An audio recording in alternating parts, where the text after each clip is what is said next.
Hi, welcome to CAMO Top 10. I'm your host, Dawna Gonzales, and we highlight the top 10 fighters on the CAMO ranking system. Now, before we look at some of the fighters, let's break down how CAMO actually gets these rankings. They use what is called the Combat Intelli-Rating and Ranking System. It's a computerized program that takes all of the results and statistics from all the CAMO regulated fights. They tabulate and produce this list of fighters that is the ranking system as we know it. There is no human or actually CAMO input into this list, so there's very little room for bias or mistake. Now, to talk about our fighters here today, we are at Dog Pound MMA in Norwalk, California with the head coach and owner and Bellator fighter, Hector Ramirez. And to my left, we have the U of MMA matchmaker, Jay Tan. Let's start off with our heavyweights. At 265, we have the U of MMA's champ, Ronaldo Palmer. Why don't you fill us in on him a little bit? Big P, Ronaldo Palmer, renamed the All-American, actually. Nice. Ronaldo is 4-2-1. I believe he's fought for the U. I think he's had 3 or 4 matches with us. Went through our 4-man heavyweight tournament late last year, early this year, to win the belt. And really, I call him a diamond in the rough. Why is that? He had several matches prior, and at least prior to coming to the U, and was developing a name for himself. He was training independently and bumping around in different gyms, different well-established gyms, but couldn't quite find the right chemistry with the team. Sure. I scouted him on a show a while back, and I actually forgot that I had approached him at that one. I talked with him a year later when I first wanted him to fight for us, and he reminded me of that story. He said, "We've met before." And so it's been a great working with him. He entered the tournament and went through and advanced and has defended his title since then. And during that time, I'd say actually 6 months ago or less, we put him at Boss Rutan's gym up in Thousand Oaks or Westlake Village. And part of it was the impetus, actually, an invitation from Jens Grau, one of his former opponents. Yeah. Jens wanted to train with him. And so I introduced Ronaldo to the team there. And it's been a place where he can really grow. I think he's found the leadership there that he needed to really build on his natural aptitude. He's got really heavy hands and just an incredible athlete. You know, he's a cheerleader on the side. Interesting. Yeah, the stuff that this guy can do, I urge anybody to go take a look online for footage of Ronaldo Palmer and cheerleading. He's thrown girls up and caught them one-handed. That is impressive. Straight up. So, Now, going back to something that you said, I have a question for Hector. A fighter who does not have a home base or a school or one coach that they rely on to help them develop their game, how detrimental is that to developing yourself as a fighter, and especially at the amateur level? Yeah, it makes it very difficult. I mean, having a coach definitely pushes. It's somebody who's going to push you and push your limits, which is difficult to do when you're on your own or you have a couple buddies that are helping you, and they might push you a little bit, but they're your buddies. Sure. So I mean, there's only so much you really will push, and than you would if you had a coach or a trainer that was consistently training you, getting you prepared for your fights. It brings you up to another level. So I could see it being very difficult for amateur fighter not having that support or a team base behind them to be successful. Yeah, so. And I would imagine that now Big P or the All-American, finding a home school now is going to take his game to a whole new level.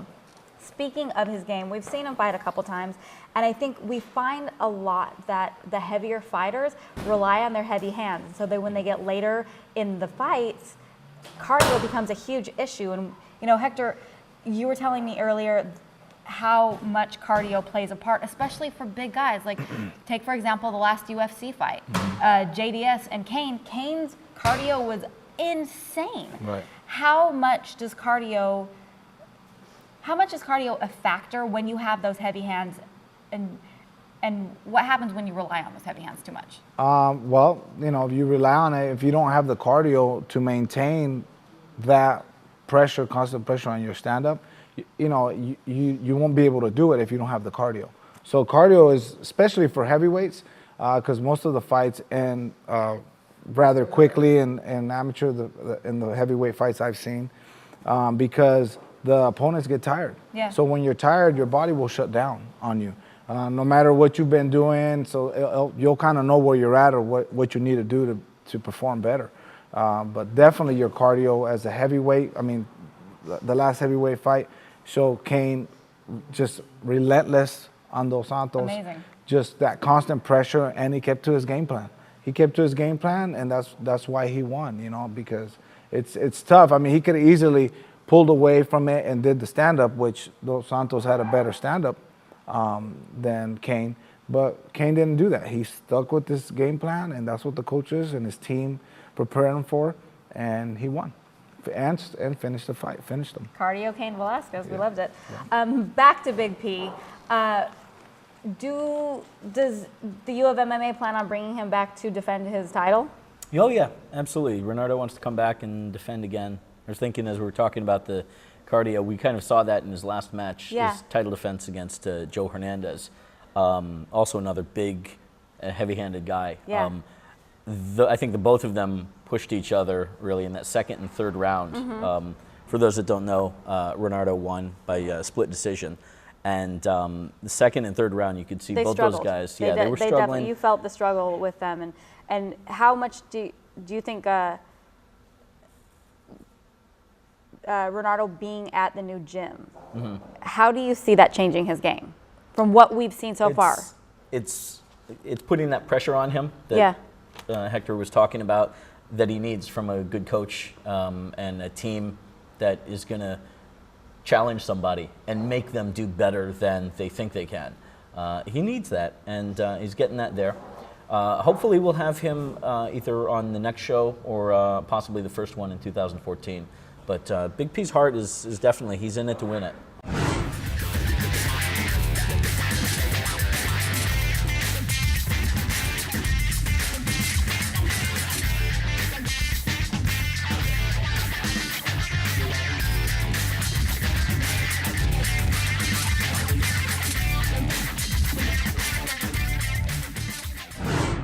At cruiserweight, we have Andre Nicholson, who has moved up a space to the 3rd spot. Now, at 230 pounds, we're still talking about the big guys. Andre will come out early, finish his fights, but then he is subject to the same thing that we talked about with the heavyweights.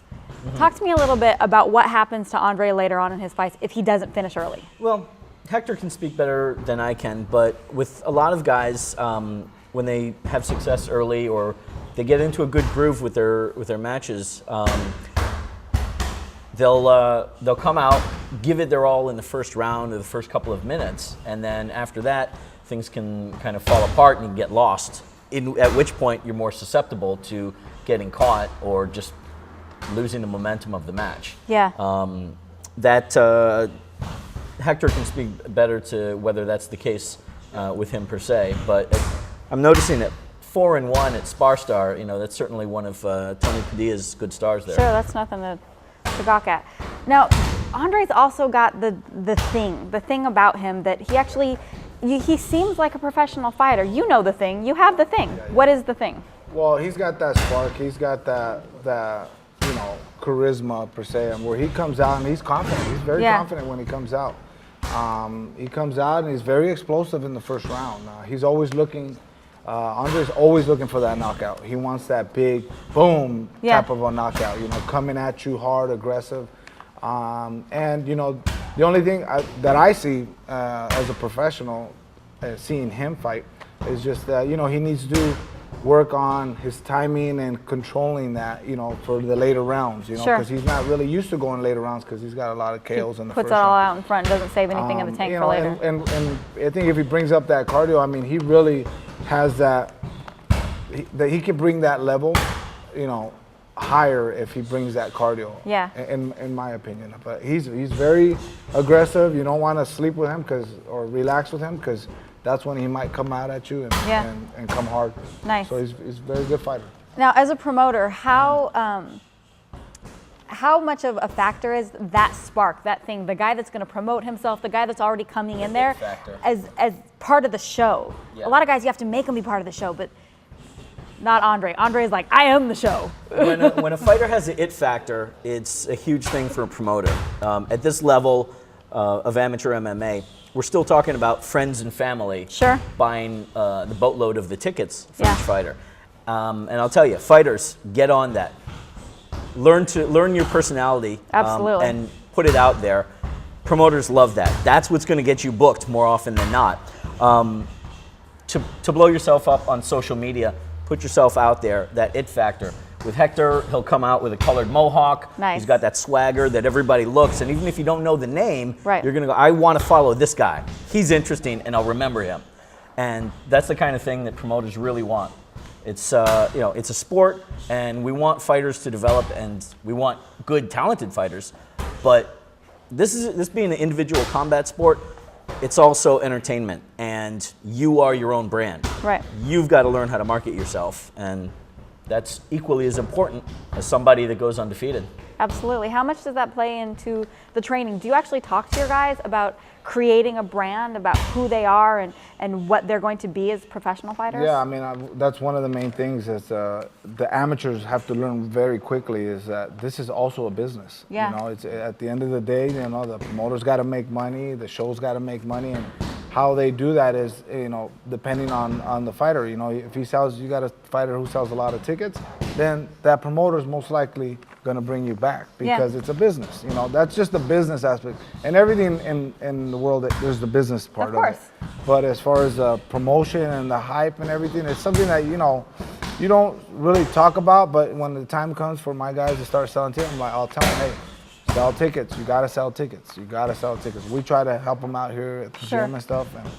But you know, at the end of the day, it's like, you know, you go back to the promoter. How many tickets did you sell? You know? So we try to sell as many tickets to help our fighter. As far as the business aspect, good, and the training part is where I'll come in and help them, so they don't have to worry so much for that, about that. Here's a tough question for Jay. You've got two fighters. One of them is probably slightly less talented. Fighter A is slightly less talented, but sells tons of tickets and brings the charisma. Fighter B is completely talented and is the guy that will come in and win the fights, doesn't sell any tickets, and he's kind of a little closed off, doesn't want to do the post-fight interviews, doesn't want to do any press beforehand. Which fighter do you choose for your show? Here's the answer to that one. I'm going to try and book both of them in different matches. Okay. Here's the responsibility of the promoter and a answer. matchmaker. If I've got a guy that's tearing through everybody and he's a blue chipper in MMA, that's unfair to put the other guy, the lesser talented guy, against him. Our goal should be to make matches that are equal in terms of skill and experience. The best match for me, in terms of matches that I make, my goal is to book two guys together and make sure that both of them walk out of there feeling good about the match itself. Right. Win, lose, or draw. Because as we know, it's a lot of times better to lose a great match than to win a bad one. So I'm going to try and find opponents for both of these guys that are at their level. It pushes all of the fighters together. Right. And if they lose, they don't have anything to feel bad about. And if they win, then all the more power to them. But I definitely want that ticket seller on. Absolutely. More so than I want the guy that's tearing through competition. Interesting. A little bit more. You're going to book them both, but you want the guy that sells the tickets a little bit more. If it comes down to one, yes. Okay.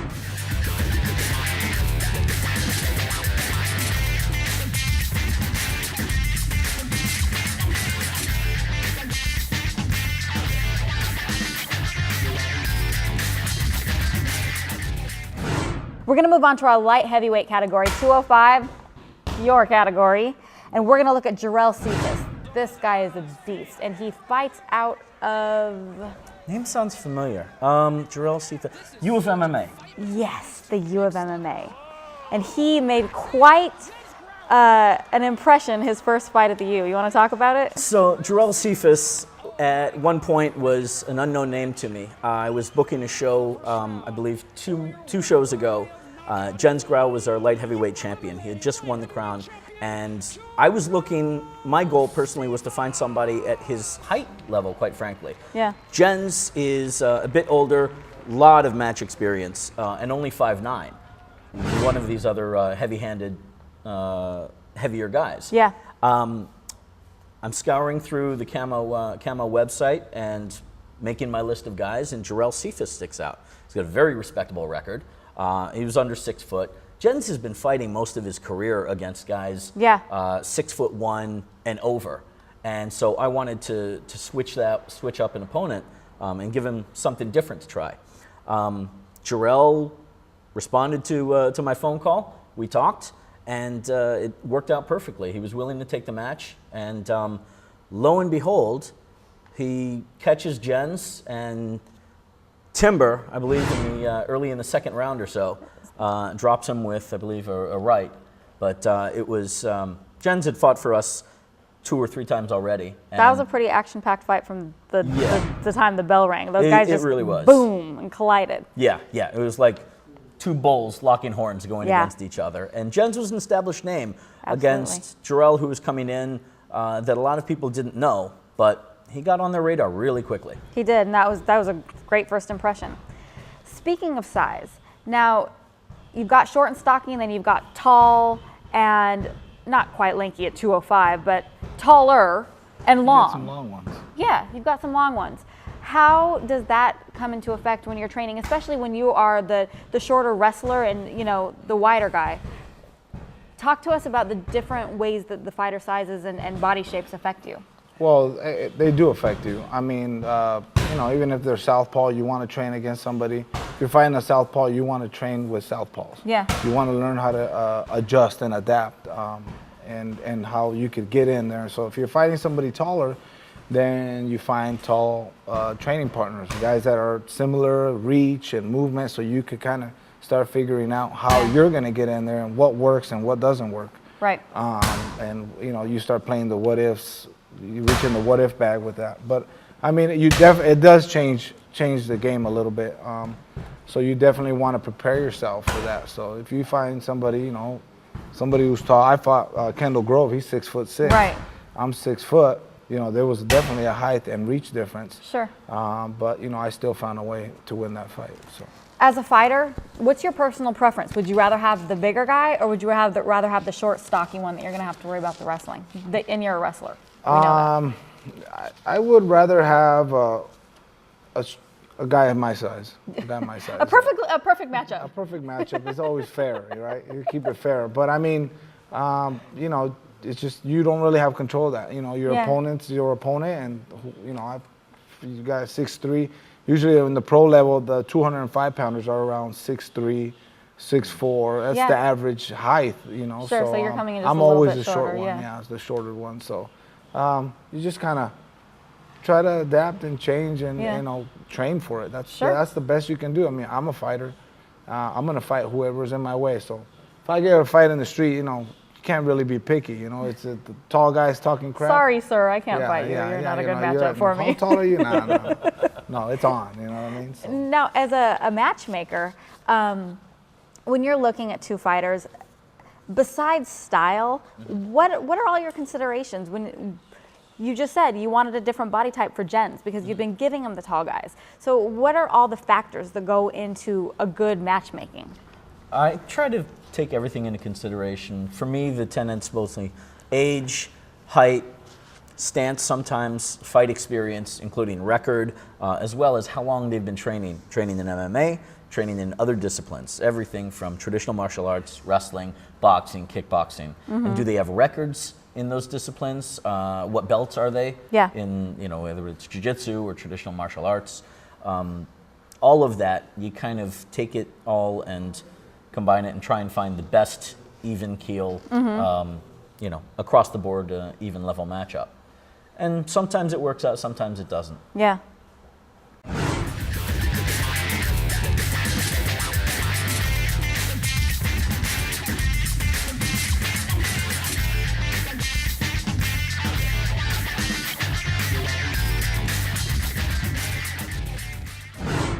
Before we move on to our next weight class, I've actually got a question for the 2 of you.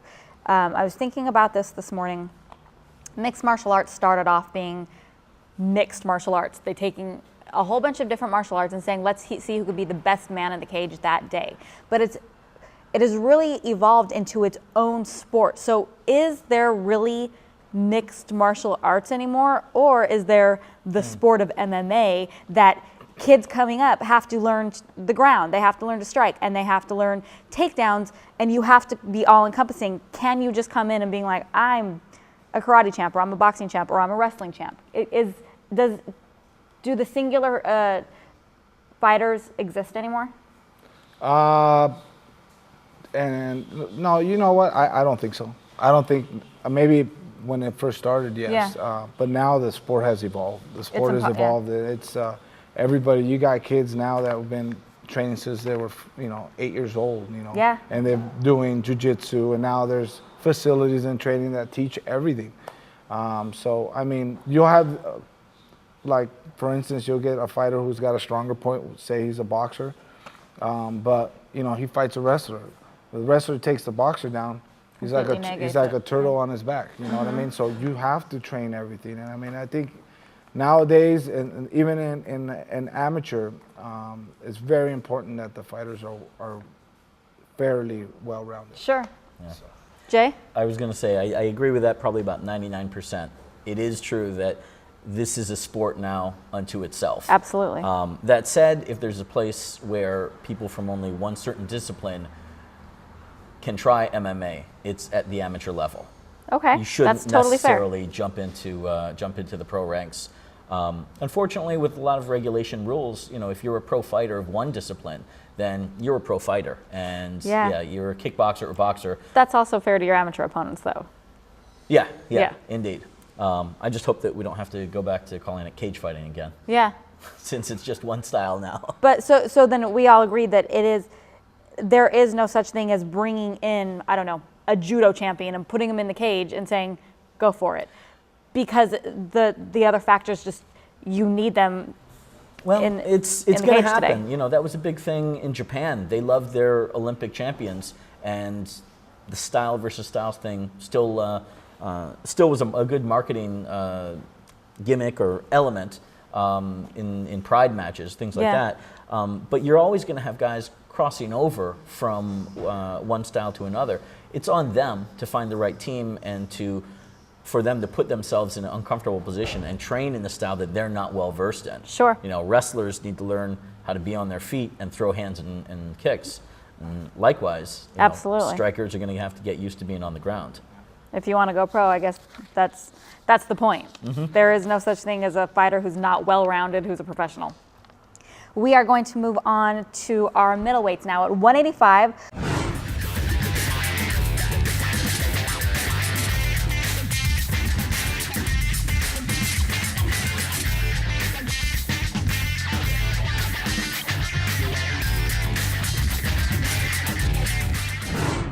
At 185, we're talking about Keith Catron.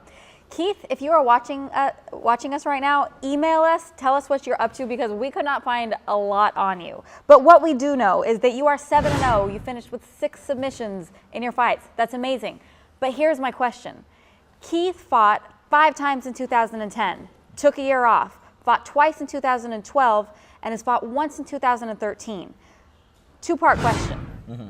The first is, how does that momentum affect you mentally, physically? How does that affect your game? Second part of the question is, does the trajectory like that of the momentum like that, does that make for a professional amateur, or does that set you up to go pro taking that much time off?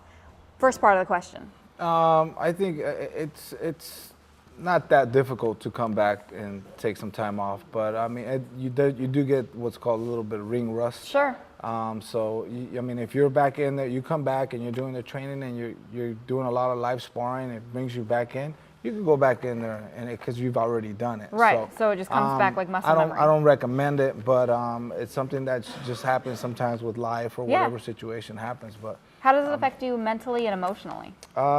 Mentally, you just kind of.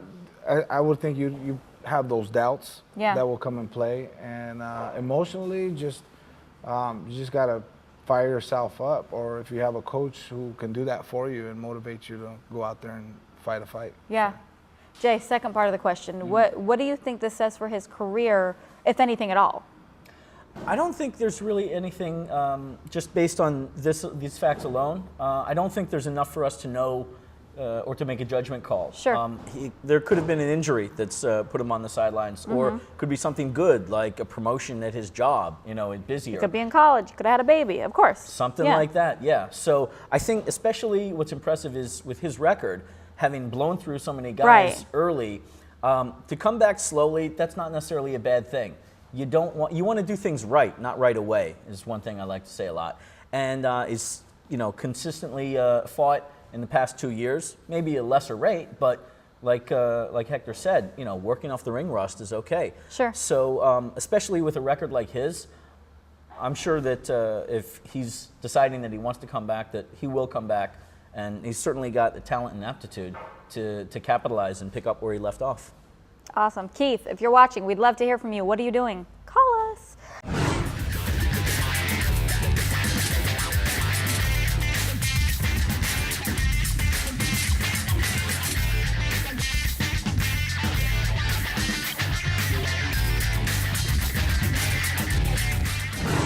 We are going to move on to 170, and we have got Andrew Mustawa, who's actually moved down from 185. He just won the semifinal round in the CAMO State Tournament. That one. Jay, take it away. Worst case scenario, AKA Andrew Mustawa. One of the most fascinating guys really in the state. Extremely talented. His record is 8-2 right now. That's not bad. Not bad at all. He started as a middleweight and amassed a really great record and went through the tournament last year and won the championship. He is a tall, lanky, very unsuspecting white boy. He's the world's toughest math teacher. I believe he's still teaching math as his day job. I remember him. I did a post-fight interview with him once. There you go, exactly, yeah. And the most unsuspecting guy. He's very unsuspecting. But put him in the cage, lock the door, ring the bell. It's a whole other story. The boy can fight. Yeah. So he's dropped down to 170, and that's a huge huge challenge. He's tall at 85. Yeah. So at 170, it's ridiculous. Well, speaking of dropping down a weight class, you've done that before. So kind of the same question as last time. How does that affect you physically? How does that affect you mentally, emotionally? What comes along with dropping down to a different weight class? Well, with that comes a lot of discipline. I mean, the physical part is you're coming down a whole different weight class, so you're obviously your eating habits, your discipline has to be higher. Yeah. Emotionally, just that comes at the same attitude. You want to still bring that. But one of the things that I noticed from dropping a weight class is the tempo. Yeah. The tempo of the fight. It's a lot faster. Sure. So you might be at 185. And it's still fast tempo, but when you go down to 170, those it's even boys are faster. fast, right? It's even faster. So it's going to be interesting how he does at a different weight class. It's always a challenging thing to want to keep that tempo. So you want to train with guys your weight or even lighter and keep their speed. That way it keeps you just as quick. Because a fast 185er is not the same as a fast 170 exactly. pounder. Exactly. Gotcha.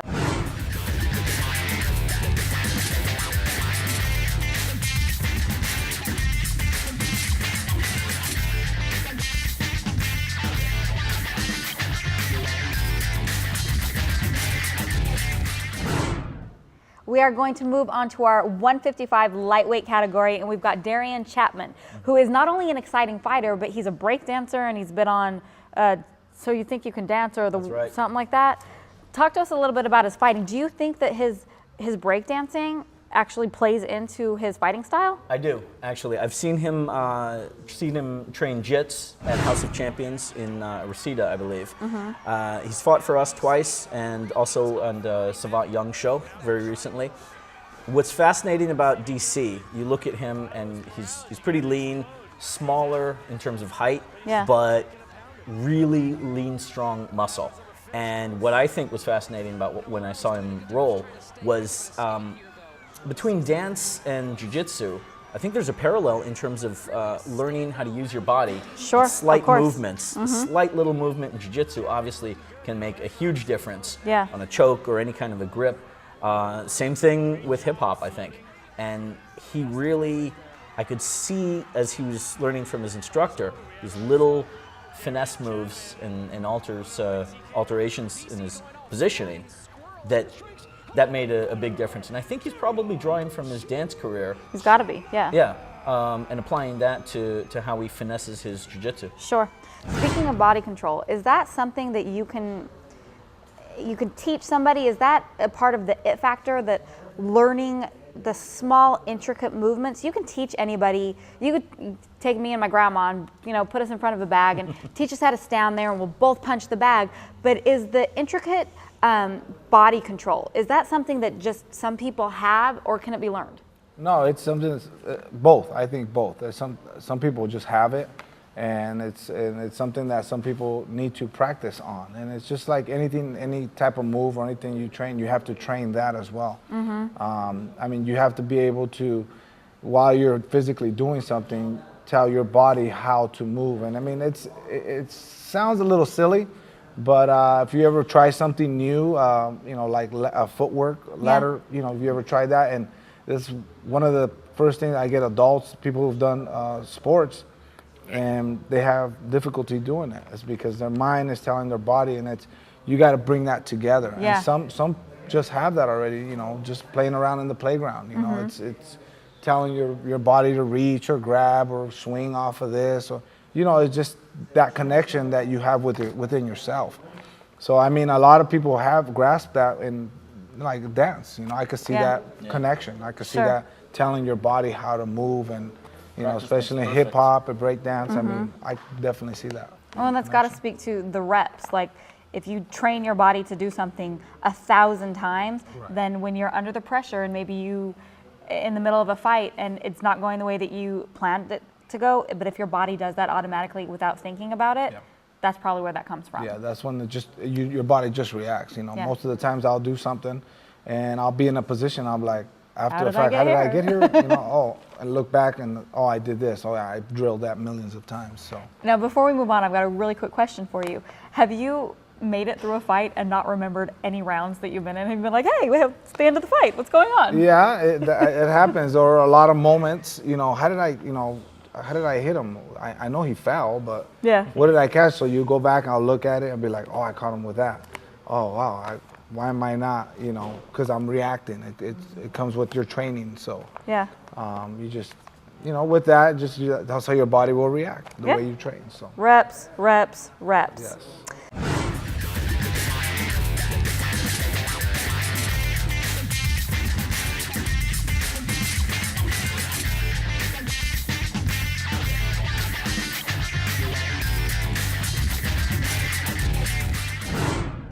We're going to wrap down to our featherweight division at 145 pounds. We're going to look at Richard Parra.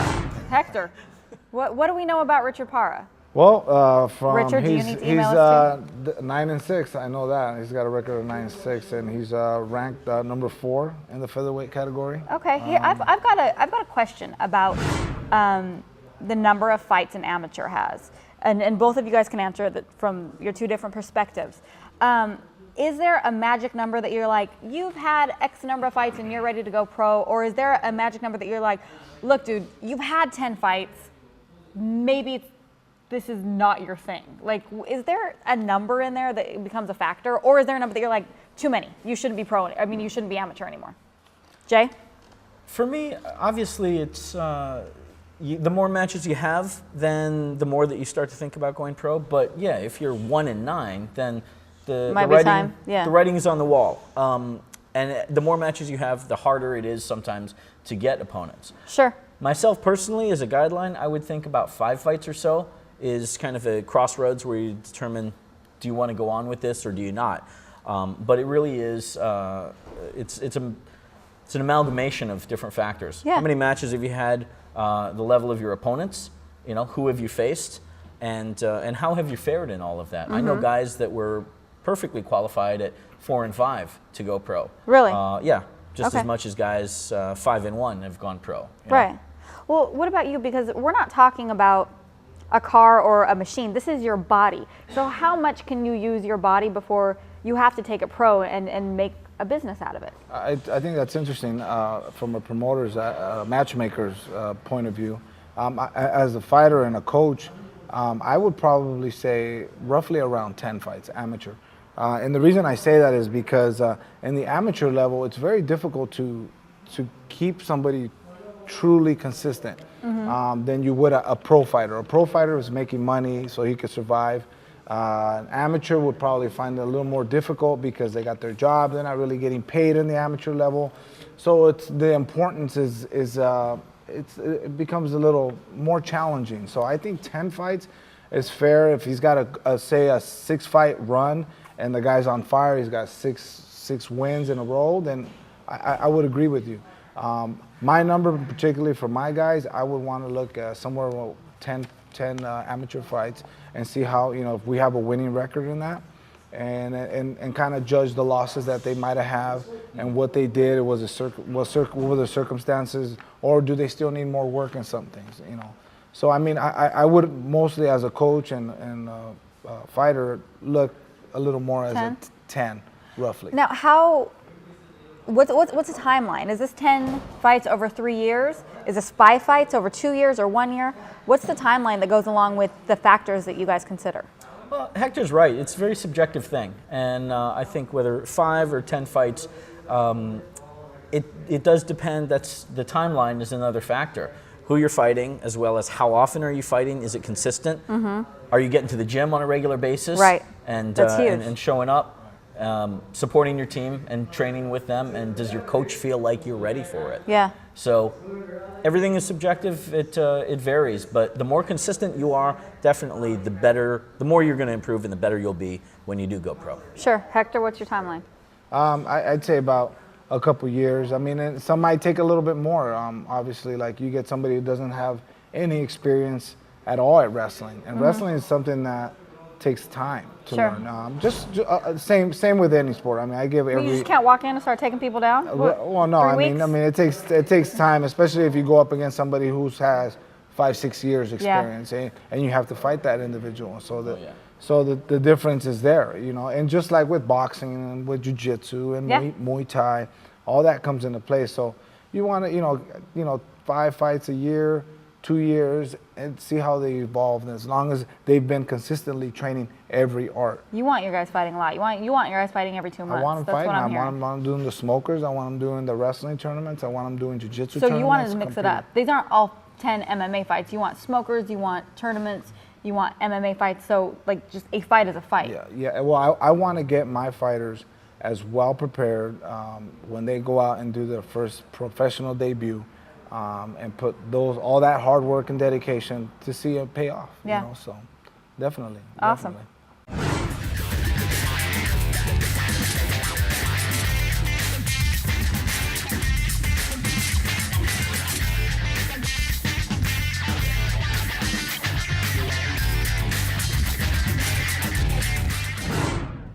At 135, we're going to take a look at Richard Alakar. Now, he's exactly who we were talking about at the beginning of the show. He's been training BJJ since he was 7 years old. So he is the consummate MMA fighter who's coming in well-rounded. Yeah, definitely. I mean, like we were talking earlier, he's been training since he was a young kid, wrestling and jiu-jitsu. And he's now training with the strong camp with Colin Oyama. And they're very team-oriented. So, I mean, he with a record of 4-0 is showing that he's on that path. And I think, like I said, to be competitive and be well-rounded as much as you can, that's what you're competing with now, guys that have been training this long at a young age and now are moving up and they're in the amateur level. So, I would say keep an eye out for him. Yeah, I completely agree. Not only has he got the BJJ pedigree, but wrestling for, I believe, 10 years as well. Yeah. And being with Team Oyama, Colin doesn't suffer fools at all. So if you're with the team members down there. Yeah, he's serious about it. And I remember Colin pitching Richard to me for one of our shows. I think he was maybe 1-0 at the time. He started training, it looks like, here in 2012. And so that would have been late last year or early this year. Yeah, he said coming out of college he needed something to keep him busy. And MMA seemed to build on everything that he'd been training in since he was a kid. So that was the perfect answer. Richard definitely knows what he wants, and he seems to be very focused on it. So, kid, we're going to hear a lot from him, I think, very soon. Looking forward to it.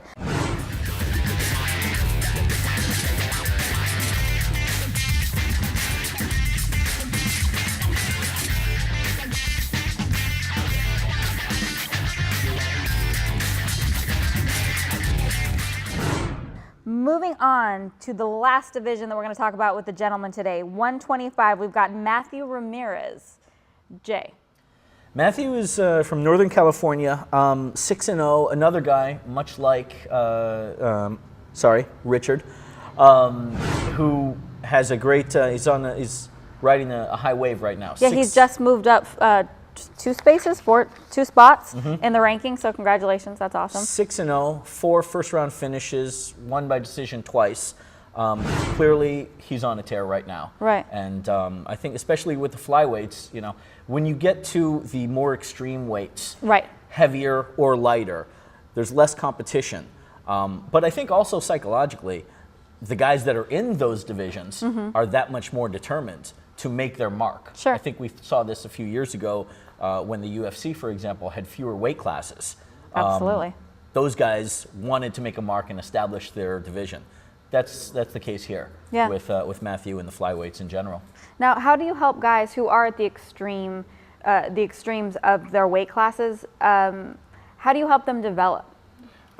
Just working with them and pushing them as much. You know, you got to continue to push them, even though the matchups are a little more difficult because they're hard to find or hard to come around. Sure. It's not the same as working with having a 125-pound guy can't be the same as working with a 155-pound or 170-pound guy, because the pool of fighters is so much deeper for the heavier guys or the middle guys. Right. Yeah, exactly. So you just got to continue training with them and keeping them busy, like maybe different types of competition, like a jiu-jitsu tournament and a boxing amateur, something he hasn't done to just keep him motivated. Sure. So when those times do come, they're ready, and not only that, they're better. Yeah. Now, do you think it serves the smaller guys?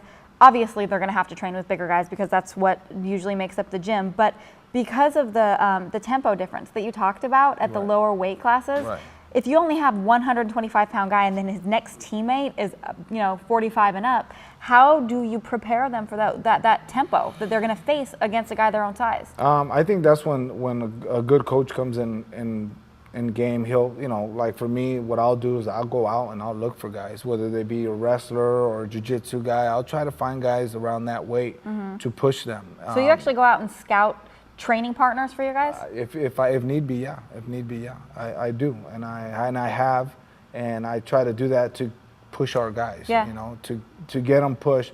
Say, okay, you're good at this and this and this. Now, you're not that very good at this, and this guy is. So let's see how you do. And he's your weight, so I don't want to hear no excuses. So you push them that way. You got to be always pushed, especially in the sport, because it's a very dynamic sport, and you have to continue pushing your fighters and the guys you're training. So, and I think this guy's going to do great because his last name is Ramirez.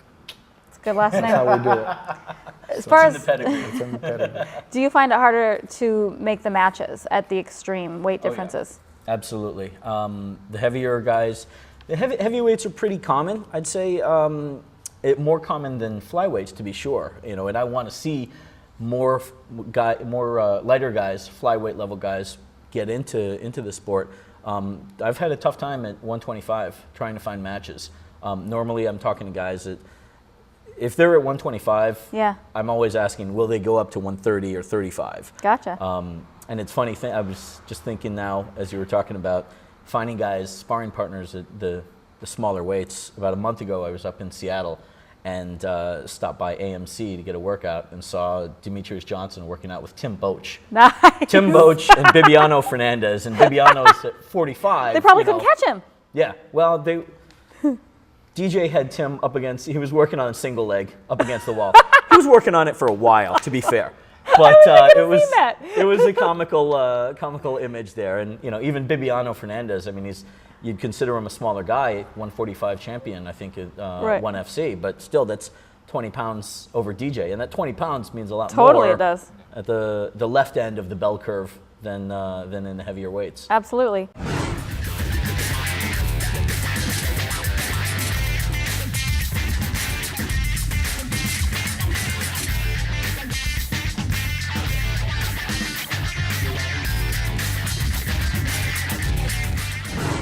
We're going to finish today's show talking about the ladies. Now, Camo, unlike the gentlemen, there's only one category ranked of ladies, and I think that's a little unfair. But having said that, let's talk about the top 10 ranking of ladies. We're going to talk about two different ladies. First, we've got Brooksie the Bear Bayard, who Brooksie's a striker. They don't call her the Bear for no reason. She comes out and she's not playing. Yes. What's your favorite thing about booking Brooksie on a show? My favorite thing about booking Brooksie Yes. is to be able to say that in one sentence. But just about everything. Brooksie the Bear Bayard also has the it factor, and she's very serious about her training. You got to see her to really get everything. I couldn't pitch her in a 1-minute log line. YouTube.com/U of MMA. But she's, I think, she's 4-0 right now. Yeah. 3 finishes, I believe. 3 vicious finishes. Yeah. Yes. Yeah. And she's relentless. She's a female Terminator. I think Terminator 3. I agree. That's a really good description of her. Brought in the female, yeah. Absolutely. So it's Brooksie. She's got a dance background, just like Darian Chapman, and the showmanship from that dance background also definitely with there. Darian as well. Yeah. Yeah. Both of those fighters bring it out in their post-fight celebrations. They have that it factor.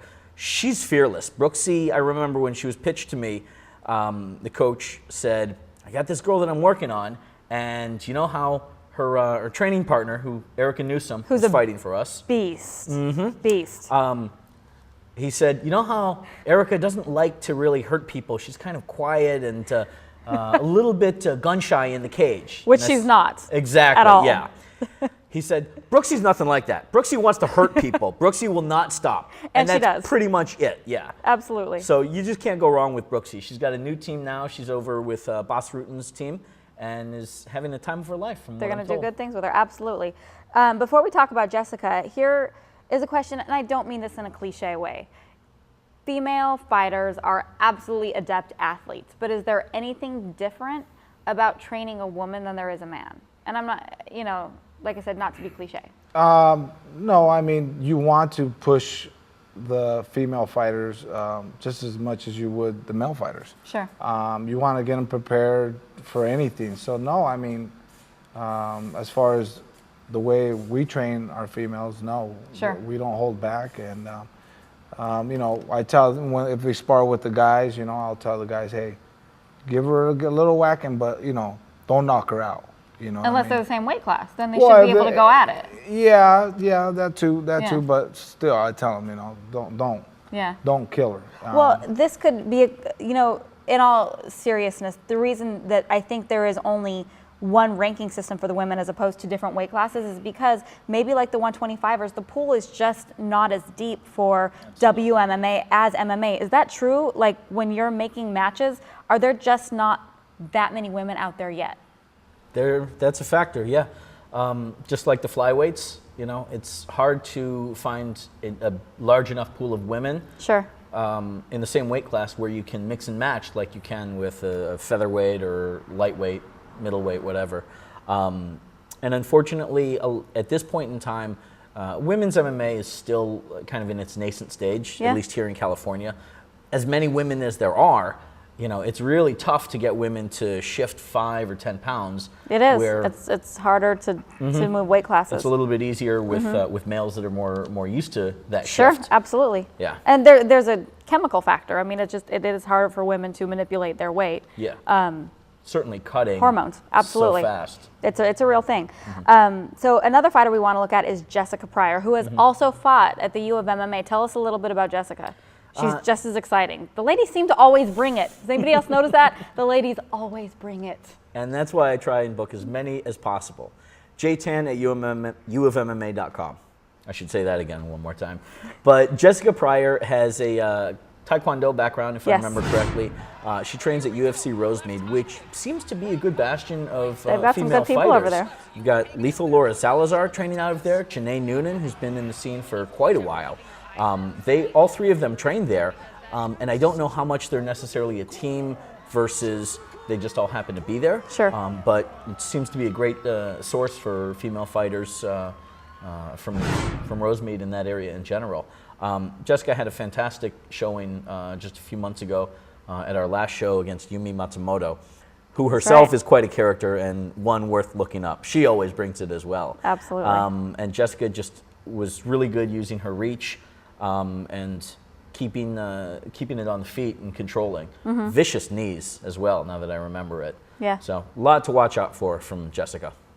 Now, as a father of three, are you a fan of WMMA? If one of your little girls comes to you and says, Daddy, put me in the cage, how do you feel about that? Knowing what you know about being a fighter, that's not the same as, you know, everybody else. Yeah, no, I would support her. I would make sure she got the best training. I would definitely look out for, just like I do all my fighters. Sure. You know, all my fighters that I train and I'm preparing, they're like my kids. You know, Absolutely. literally, every punch they take, I take. You know, so that's why, like I said, when I'm in their corner and I'm coaching them, I'm super nervous, way more nervous than I am in my own fight. Oh yeah, by far. So yeah, I mean, I would support them. I would make sure they'd be ready. You know, I got my little 8-year-old and my little 3-year-old, and my oldest is 22. She's not interested in fighting. Like, no, thanks, Dad. But my young ones, you know, they got them. I got her doing wrestling now, and That's awesome. A little awesome. Muay Thai, you know. So, you know, you never know. And if she decided to do that, I would support her. And do you think you can handle the pressure of cornering your little girl? it would be tough. It would be tough. It would be tough. Definitely. Do you think you can handle the pressure of cornering your little girl and then going home to face your wife? Yeah, I'll probably face the wife there that night. Yeah, but no, I mean, I'm a fighter. Hey, Yeah. I'm a fighter. I fight, you know, in the cage, out of the cage. I fight all the time. So, My question for Hector would be that, given you've done this already probably with your 22-year-old and perhaps the 8 and 3-year-old, when they get to dating age, or when the 22-year-old was The at dating 8-year-old's age, dating? Do you think he's... when they get there, and when the 22-year-old did get there, the boyfriends, How terrifying are did you? they have Oh to my God. audition for you in the How cage? terrifying would it be to date your daughter? it's happened. I mean, there'll be gentlemen that they've come to the door Yeah, I and bet. ask, and I'll Sir, look would it at be the clock. okay So if I took your 11 daughter o'clock, out? Please right? don't kill me. So, you know, I just remind my daughter, you know, we still tease about it now, and I just let them know what your dad does, huh? Yeah, She's scariness. like, you know, tell them to look it up on YouTube. Nice. You know, so, and I'll think of them like that. So Nice. if they do something bad to you, so, I mean, I'm sure it's got, you know, my 22-year-old, she's still single, you know. I wonder why. I hope it hasn't really affected her dating life. But it's difficult. I mean, especially with my oldest, it's difficult. You know, they're your little girls, and they're always going to be my little girls. I know they're going to get married in the future, but, you know, I'm the father, Sure. and it's my job to protect them, and I will. Now, would you prefer them to date fighters or non-fighters? Preferably not fighters. Not fighters, all right. Lawyers, doctors, and things like that is what he wants his daughter to date. That is going to be the wrap on all the fighters that we're going to look at today. We still have a few more minutes that we're going to talk to Jay about the U of MMA, and Hector is going to tell us about his upcoming fight and his gym. Hi, my name is Kung Lee, former Strikeforce middleweight champion, now UFC fighter.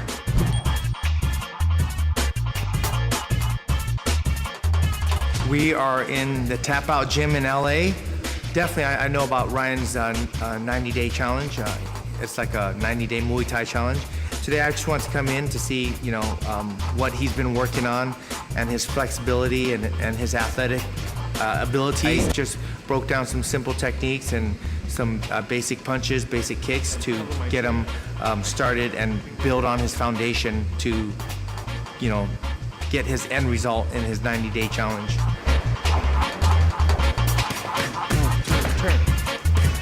Good. And when you see a guy like Kong Lee sparring with you and you see his ability just to punch you, and you've seen him fight in the UFC, and you realize it's like you're in the ring right now with a tiger, you know, or a person who can just kill you in a second. And that's what it felt like. You know, it was fascinating. It was a privilege to be trained by such a professional, but also humbling. Let me know I still got a lot of work to do.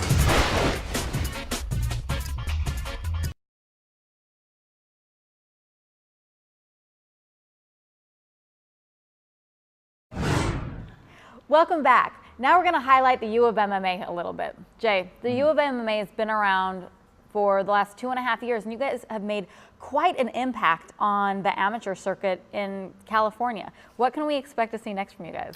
Well, we're working on our schedule for 2014. We've got one more show in this year, December 8th. Can I come? I expect you'll be there. Yep. I'll be there. December 8th at Club Nokia. And that's going to be our residency, for next year. They've been great partners to us so far. This will be our 6th show, I believe, with them, and we're going to continue on next year, looking to probably do 5 or 6 shows, I think, at Club Nokia, and just continue building the show. Yeah. More sponsors, more fighters, more titles. So, Do you think that the quality of the level that the U of MMA brings and the professional look that the U of MMA brings, do you think that ups the fighters' their drive? Their performance. There's something to be said when a guy comes in or a lady comes in to fight and it looks like a professional show. Not that the small gym fights aren't awesome and needed on their records, but when you come in and you got your walkout and it looks like a pro fight, do you think that does something to their performance? I think, yeah, it definitely does. Some people, it might short circuit them a little bit because of the glitz and glamour. Yeah. A lot of guys, I think they're excited by it, and I try to make that clear to everybody. Whether you're a guy with 5 fights, 10 fights, or you're a debut, just because the show is a professional-looking show, and I love hearing that compliment, doesn't mean that we're only going to have fighters with a certain level or a certain number of fights. It's open to anybody, as it should be. This is a test. The look of our show is a test of whether a fighter can deal with the pressure on fight day. And I always tell them that I want it to be it's their night, their fight, and their moment in the spotlight. So I want this to be everything that they want it to be, nothing that they don't want it to be. Make it whatever it will be for that night. Yeah. Make it memorable and something you can look back on with pride. So that's what we try to do. Now, what do you ask of your fighters? We've talked about that we want certain numbers before they go pro, but what if there's a really enthusiastic person who just really wants to fight? What do you require of them before you will put them on a card? A lot of those guys tend to be fighters, independently trained fighters, or people that don't have any matches. They think they know that they can fight, and as we talked about a little bit earlier, they might be apprehensive of hurting somebody, God forbid, in a combat sport.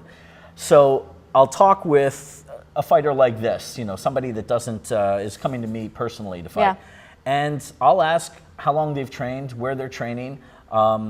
And I prefer, honestly, for them to be with a fight team. 6 months to a year. I'm willing to consider people, younger than that, but based on the recommendation of the coach. I think that's a hugely important thing, and it's a great aspect for all successful promotions, not just the U, but Star, Epic in San Diego. There's good ones in Northern California as well. It's a partnership between the fight gyms and the promoter, whether it's ticket sales, whether it's booking fighters responsibly in matches that they're going to feel good about, because we're trying to do this again and again, the next show and the next show, and everybody has got to take care of each other. It's a small fight community, but it's one where everybody really should try and help each other so that we can all grow together. Thank you very much. Make sure you support your favorite amateur MMA promotion. If you like the U of MMA, make sure you're there on December 8th. Hector, if I'm looking to get my MMA on and I'm in Norwalk, California, and I know that the Dog Pound is here, tell me why I should come train with you. You should come and train with us because we got a lot of variety, a lot of A lot of other gyms that you go to, they're good at just one specific thing. Yeah. And I think here at the Dog Pound, I'm able to bring four of the biggest elements in mixed martial arts that I believe help, which is the boxing. We got boxing, we got wrestling, we got jiu-jitsu, and we got Muay Thai. So we're covering all the bases. That's always been my goal if I ever opened up a gym, to cover all those bases. And, you know, it's not the only thing. If we're able to create champions at every sport, Yeah. and create a great MMA fighter, then that's what we're looking to do. We're looking to breed, and not everybody wants to do it, and I understand that. Can but I come in here if I just want to train for fun? Yeah, absolutely. You want to come in here and get a workout and learn, not specific. If you don't want to fight, that's Yeah. fine. That's on you. But, you know, for the people that do want to fight, we're ready for you. Yeah. We'll be ready for you. Thank you for tuning into the CAMO Top 10. We will see you next time when we look at 10 more fighters who are making their way through the CAMO circuit on their way to being pro fighters.